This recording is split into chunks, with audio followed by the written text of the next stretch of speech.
Life's Learning Curve, Episode 42.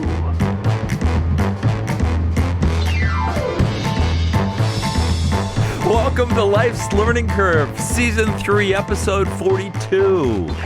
From the street sweeper capital of America. I'm Paul Hardt, former educator and current media producer, writer, editor. This is a podcast, Life's Learning Curve, all about finding the best person we can be in our lives. And we work on that with every podcast, and we do that through storytelling. We want to see if we can become the best us that we can be. Now, this is a two-part episode, and I will share 4 true stories with you. All of them left me speechless, and many had to do with interviews. One is interesting, one story is, one's kind of humorous. Oh, they're all kind of humorous as time has passed. One's confusing, one's totally dumbfounding. And in part 2, the final one, when you get to it, it's funny, and it was devastating. It took me years to get over, and I still think about it on occasion. I don't like thinking about things that bring me or other people pain. Who does, really? But, you know, time heals most of life's odd episodes. So, what's left you speechless in your life? Was it an interview? Was it something else that left you without words? Hey, words are just words, but their intent can last a lifetime. Plus, a whole lot more. Let's get going. Life's Learning Curve. I'm Paul Hardt. Episode Left Me Speechless. Stand by. Speechless interview story number 1. It was May. It was 1980 approximately, I think. My first speechless story was an interview, and it was at an elementary school building, and it took place during the school day hours. I was to meet with the principal of that school. I walked into the school, and there's something common about all elementary schools, but usually it's the smell, and it's not a bad smell. It's just a smell. But as I walked in, I heard the overhead hallway lights buzzing, and some flickered, and you could smell that familiar smell that you can only find in a grade school. It's indescribable, but it's kind of like cleaning solvent, rubber kickballs from the gym, and ground in sweat. You put that all together, and you've got this smell that, sour milk, you know, reminds you of elementary school, I guess. So I walked into the office because it said come in on the door, and I saw an older woman with short permed grayish hair working. It was the school secretary. Hi, I'm Paul Hardt, and I have a 1 o'clock appointment to be interviewed for a teaching position. The woman had a nameplate on her desk, and it read Mrs. Jean.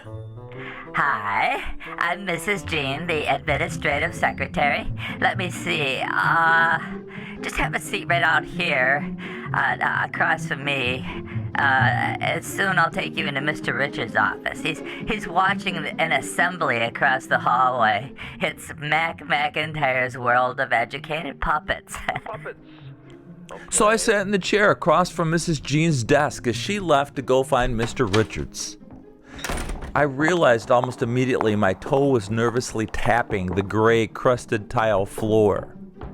And now I regretted the fact that I had put in so much time as a drummer, because almost unconsciously, almost at all moments, my foot would tap out rhythms nervously. To this day, I still do it. I was scrubbed clean and polished for my interview, because this is my first one, and I was nervous about this first interview in my chosen profession, teaching in the intermediate setting, 10-year-olds through 13-year-olds. However, muffled kind of in the background, I could hear these muted sounds of puppets being voiced, only separated by explosions of laughter from all the students in the gym that were watching this performance. It was about 2 rooms away. I looked back at the secretary, Mrs. Jean, who had returned. They're very good, the puppets, that is. She led me into Mr. Richards' office. It was a small office that featured a somewhat cluttered desk and an obvious huge, and I mean huge, air conditioner crammed in the window. They obviously had to take part of the window out to cram this thing in there. It was a warm, humid day in late May, and this was a time when schools were not air-conditioned yet. But principals' offices were, and I was grateful. Have a seat, Paul. Can I get you some coffee? Now, I have to tell you something about elementary school coffee, and it might not be true today, but it was certainly true back then. My father had been a principal for about 30 years at that point, and I had been out at his school, and I had drunk the coffee at my father's school where he was the principal. And I knew how baked in that flavor was into the coffee. It became very acidic, and it was crazy bitter. No thanks, Mrs. Jean. I'm fine. She then smiled slightly and she said, You know what? I'll go see if I can roust him for you, Mr. Richard. Now, Mrs. Jean closed the door of the principal's office. I was now in the inner office, and there I sat. I was wearing what I considered to be a perfectly decent interview outfit for the year 1980. Encouraged by my father, who was a good dresser, professional dresser, I had borrowed his peach-colored sport coat, true, and wore tan dress pants, which my dad called slacks. Well, dress pants were slacks. I had dress shoes on. I had a light plaid peach and green tie to complete the outfit. Not acceptable for these days or other times, but in the 1980s, yep, that was probably it. This was right around the time a book had come out and had become very popular called Dress for Success, and all my college professors had really been pushing it, and I believed in it, and it seemed to be a great concept. If you want to get a job, make sure you dress for the job. Show up on time, dress properly. I did do all that, 1980s style. There was a huge clock in the office that clicked away, and it was about 10 more minutes before an impish and giggling man entered the door. It was the man that would interview me, Principal Ray Richard. I wondered if this could be the leader, the figurehead for this school called Kings Road. Hey, Paul. I'm Ray Richard. I'll be right with you. These guys, these puppets are so funny. They make the puppets talk and say stuff. They sound so funny, you know? Oh, really? I gotta go back and check it out some more. And with that, he left again. It wasn't exactly what I had expected. I spent another, I'd say probably 5 minutes by myself, not too much time. I checked my interview prep notes in my briefcase, which I had bought during my teaching internship in Costa Rica last spring. When Mr. Richard returned, he was somewhat more somber. He was more serious, and I heard disappointment in his voice as he said, Oh, it ended. Too bad. I think I missed the best part, the end. Oh, you're here for that interview today. Yes. Oh, I'm sorry. I thought you were a sales guy. Sales guy? Huh. I wondered. Maybe it was my peach-colored sports coat. It was screaming salesman as I wore it. Mr. Richards continued. Let me see your resume, Paul. There it is, yeah. Okay, it says you did an internship teaching in Costa Rica. What's that? Yes, I did, Mr. Richard. It's in Central America. Why? Oh, my university, NIU, it has this great exchange program, and I wanted that educational teaching experience from a different country. Your college had a great exchange program and you went to Costa Rica? Yes, sir. Well, Paul, this Costa Rica thing won't do you no good here.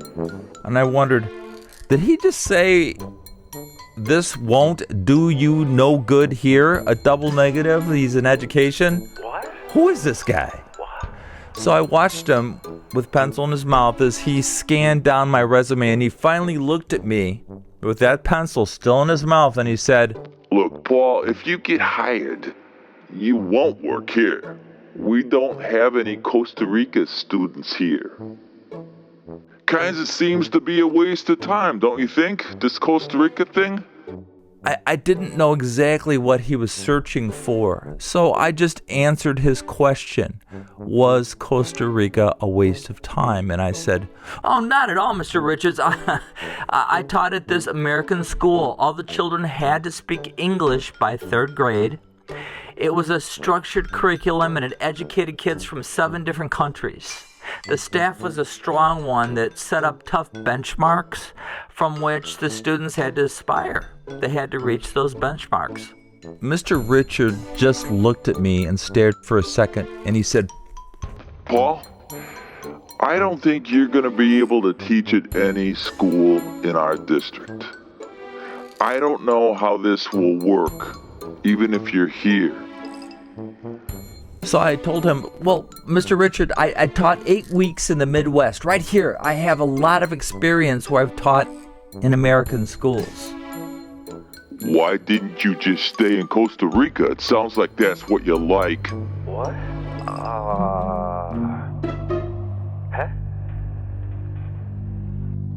Mr. Richards was starting to sound like a jealous girlfriend that I'd chosen Costa Rica over America, but no, it was just a learning experience. I gave myself a second to respond, and I carefully said, well, I like it here in the U.S. It's the best here. We have so many great opportunities. Now, it was quiet for what seemed like 10 minutes, but really it was only a few seconds that passed when Mr. Richards stared at me some more. Said nothing. So I said, I live very close to this district, and I've seen how strong the district does on academic testing. It's very impressive. Academic what? Paul, let me ask you something. Do you like the Cubs or the Sox?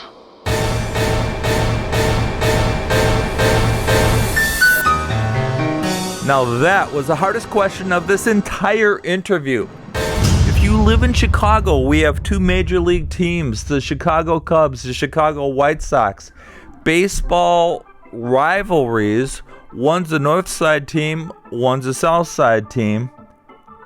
This would be an important question, I figured, from this gentleman. From his regional dialect, I guessed he might have been a South Sider, placing him right in the middle of White Sox country. So I said, I like the White Sox, Mr. Richard.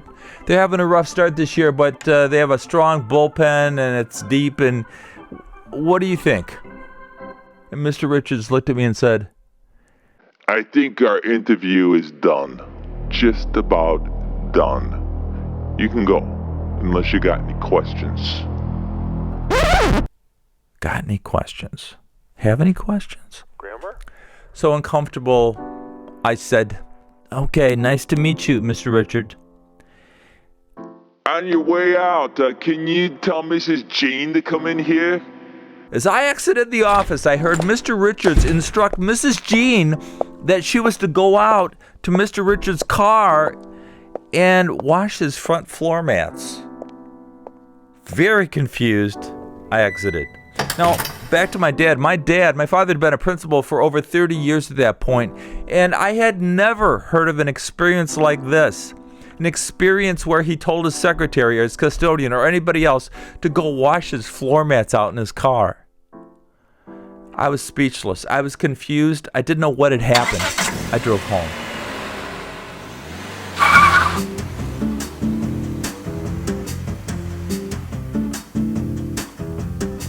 That evening, I talked to both my parents about the interview because, they asked all about it. My mom was a 5th grade teacher at that time. My dad was a principal. They were well into education themselves. And I retold my experience, and it didn't make a lot of sense to either one of them. And my mom kept saying, you have to be leaving something out. It couldn't have really been like that. And I said, Mom, it was.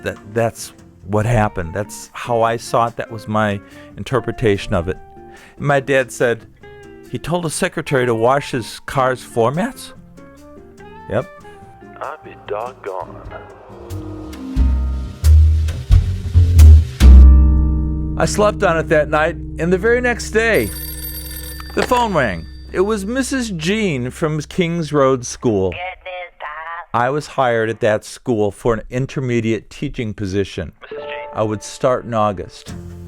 How did that happen? I wondered. Goody. Huh? I'm still confused to this day about it, but I'm not complaining. Woohoo. Huh?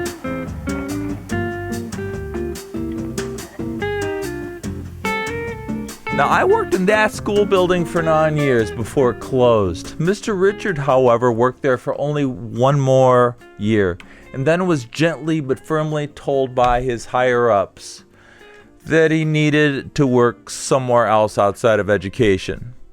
I'll tell you what, I really grew to embrace my time in education, my education career. It grew.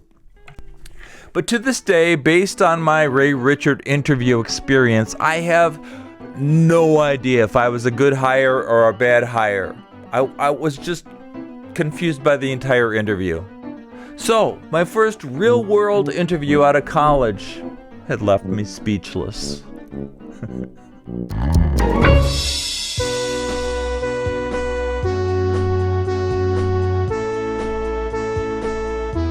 On a previous show, I told you and explained to you about this documentary I produced with a crew in Los Alamos, New Mexico. Actually, it was a city just outside of town, a smaller city.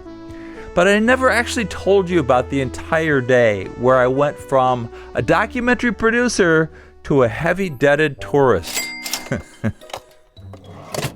So, here's the end of that story. Working on this documentary, and near the end of our shoot in town, we'd worked for probably 7 days on a 10-day shoot. I had hit it off with some local people, the mayor and people from city council, the president. Together, they both asked me to show up at Village Hall the next day in order to discuss some ideas surrounding using media for publicity or gaining commerce for their small village, and they were interested in my ideas. So the next day I showed up at City Hall on time, and the city manager's office would be where we were supposed to draw up our business plan or discuss possibilities, just brainstorm, I guess. After arriving, I was soon escorted out of the building by a retired policeman after the mayor and the city council president insisted they had never seen me before. They had no idea who I was and what was I talking about. Who are you? It was nonsense. Perhaps I was crazy. Get out. What? I worked in education for a lot of years. If there's one thing I was crazy at that time.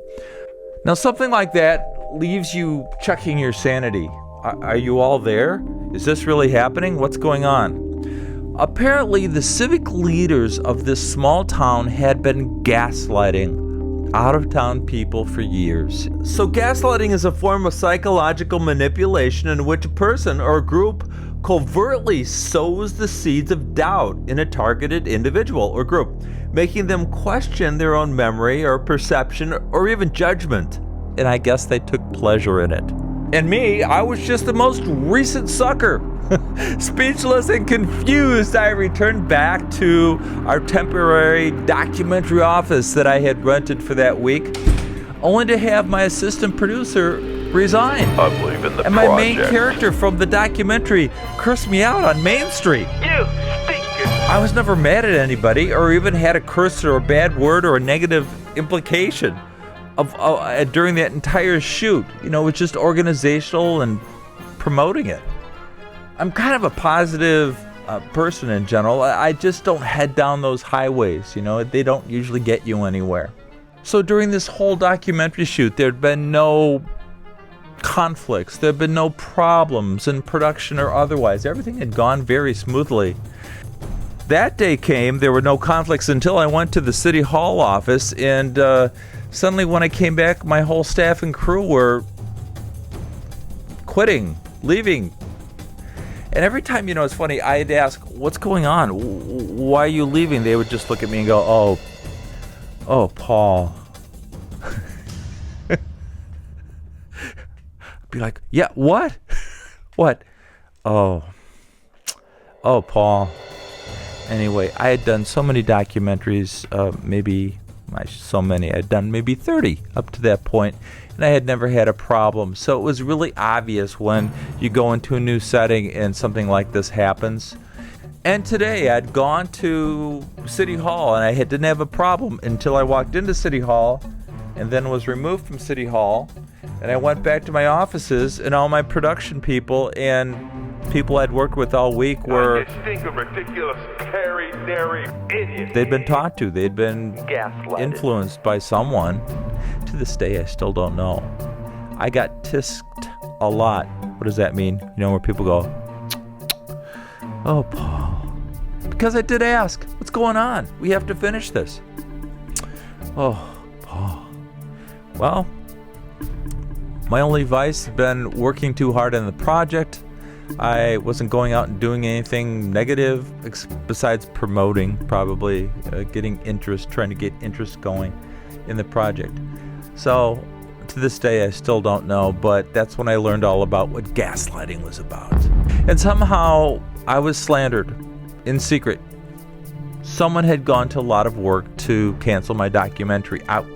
And to this day, like I said, I still haven't figured out what happened or who did it or even why. I still don't know.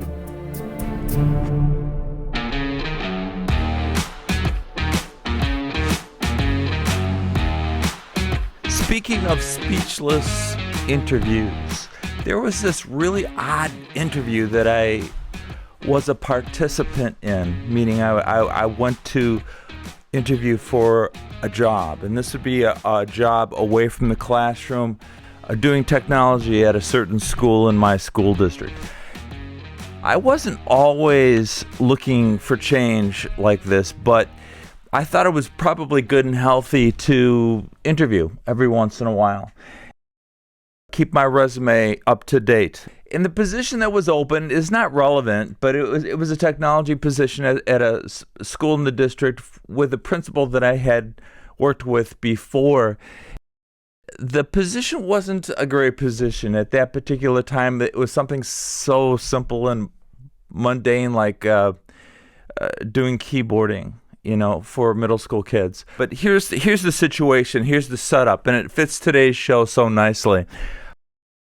Picture a conference table in a conference room. I always think of The Office when I think of meeting in the conference room.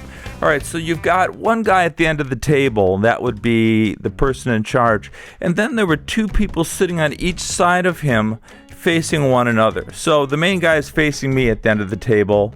We're at opposing ends, and then there's two other gentlemen. Well, it turns out the other two gentlemen were interns. They were aspiring to become principals, and this particular principal, I'll call him Jake. Made up name.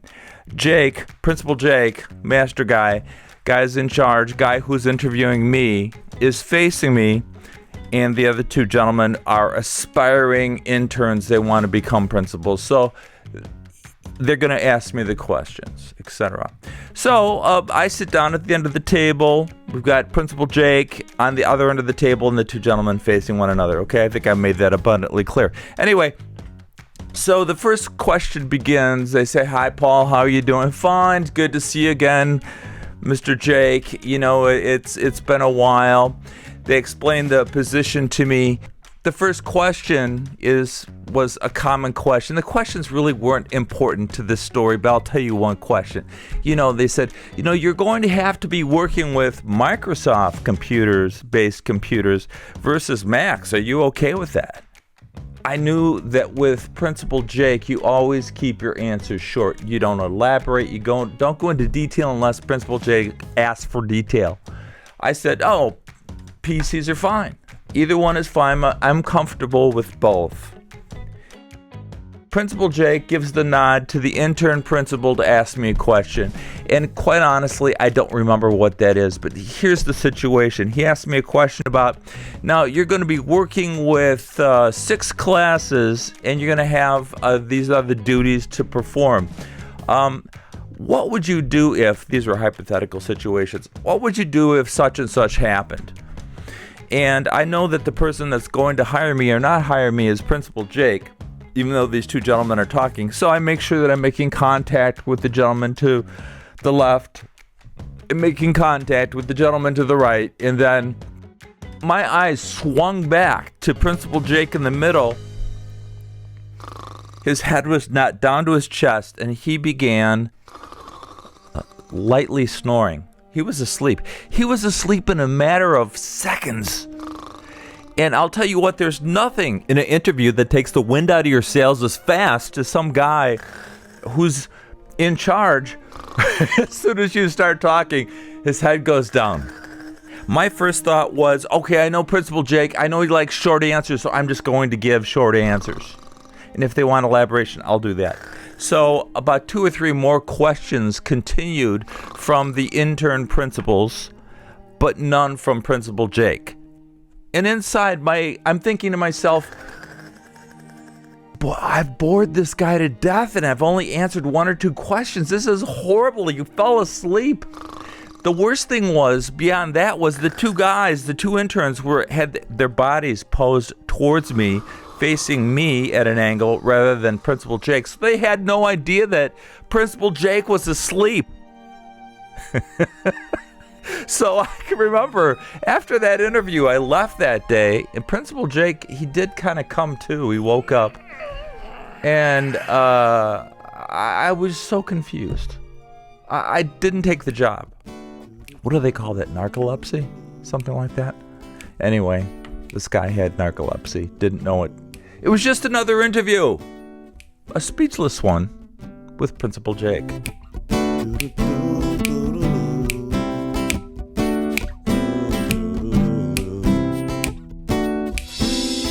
You know, I had an acquaintance in high school with somebody I had in a class, and we didn't hang around very much together, but on occasion we'd wind up in the same space.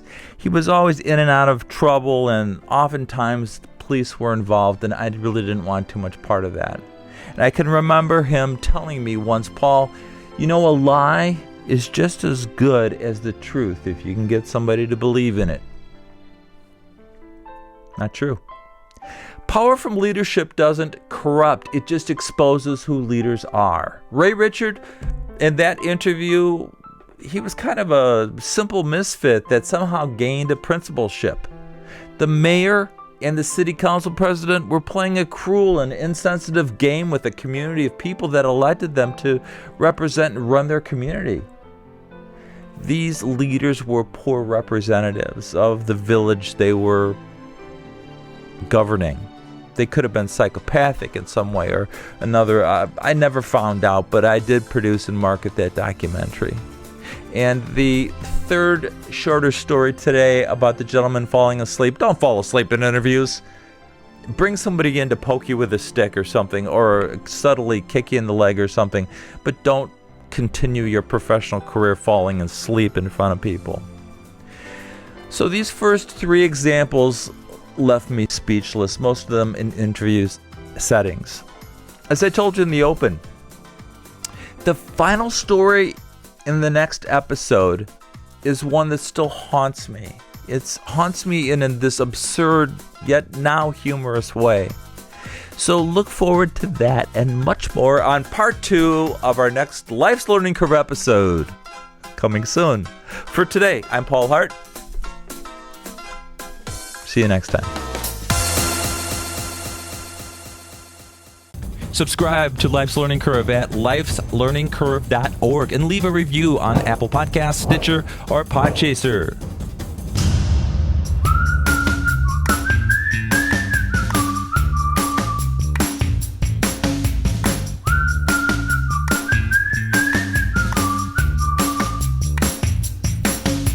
Life's Learning Curve podcast is put together by producer Paul Hardt with assistance by Richard Jackson, Michelle Saldivar, and Sebastian T. Dog. We're mixed by Mary Adderman, technical director Heidi Cerner. As always, music and audio assistance by Riley Hart.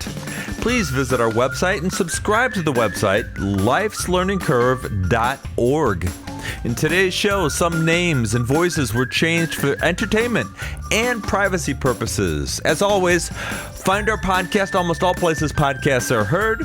I'm Paul Hardt, and we will be back soon with part 2 of this episode, Left Me Speechless, right here on Life's Learning Curve.